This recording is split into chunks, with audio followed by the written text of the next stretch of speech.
సాధారణంగా కన్స్యూమర్ కోర్టులో మన రాష్ట్రంలో ఏమైందంటే పెనాల్టీలు చాలా తక్కువగా ఉన్నాయి.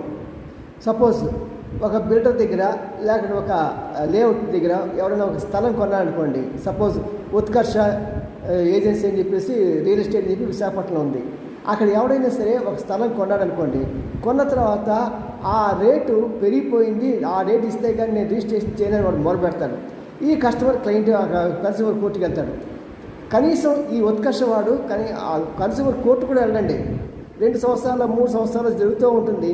ఆ తర్వాత క్లయింట్కి ఫేవర్గానే జరుగుతుంది. కానీ ఈ కాలంలో అతను ఇన్వెస్ట్ చేసిన డబ్బులకి ఎంత వడ్డీ ఇస్తారో తెలుసా? బ్యాంకులో ఇచ్చినట్టుగా 8%.